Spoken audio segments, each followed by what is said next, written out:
সুপ্রিয় দর্শক, বাঙালি রান্নায় সবাইকে স্বাগতম। আশা করছি আপনারা সকলে ভালো আছেন।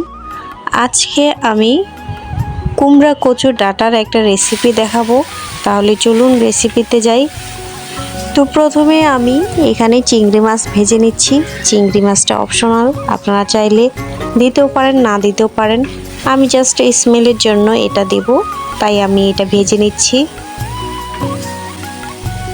চিংড়ি মাছ প্রায় ভাজা হয়ে গিয়েছে, এখন আমি এগুলো তুলে নেব।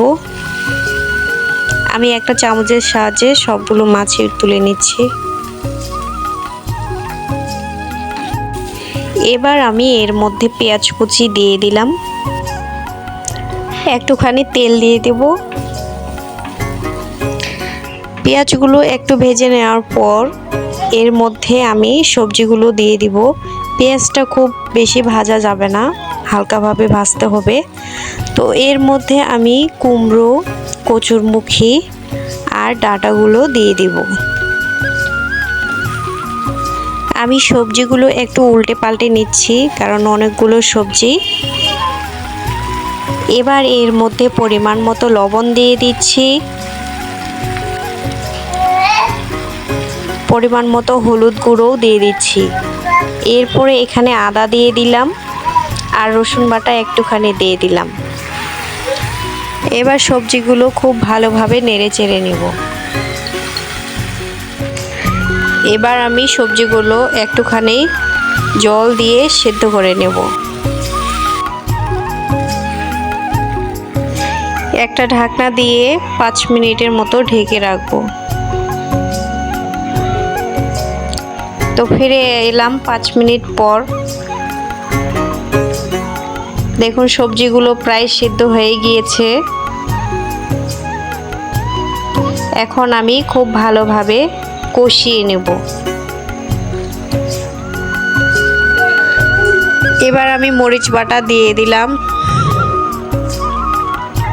এটা যেহেতু একটা ঘন্ট টাইপের হবে, তো এর মধ্যে ঝালটা একটু বেশি লাগবে। এই সবজিটা যত বেশি কষাবেন তত এর স্বাদটা বেড়ে যাবে।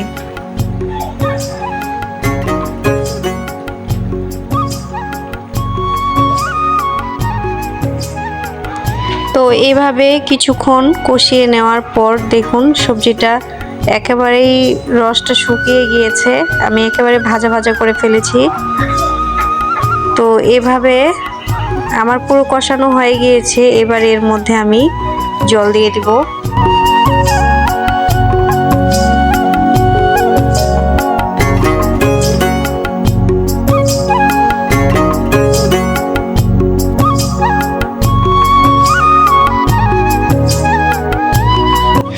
তো এবার তরকারিটা আমি খুব ভালোভাবে ফুটিয়ে নিচ্ছি। এবার এর মধ্যে আমি জিরা গুঁড়ো দিয়ে দিলাম,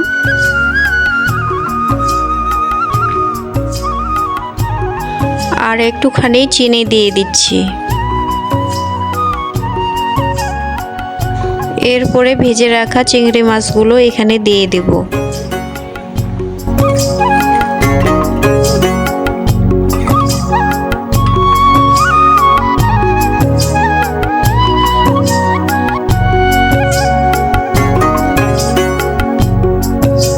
তো এভাবে কিছুটা সময় জাল করলেই তৈরি হয়ে যাবে কচু কুমড়া আর ডাঁটার ঘন্ট। তো আমার তরকারিটা হয়ে গিয়েছে, এখন আমি তরকারিটা নামিয়ে নিব। সুপ্রিয় দর্শক, আমার এই রেসিপিটা ভালো লাগলে অবশ্যই লাইক কমেন্ট করবেন, আর আমার চ্যানেলে যারা নতুন প্লিজ সাবস্ক্রাইব করবেন।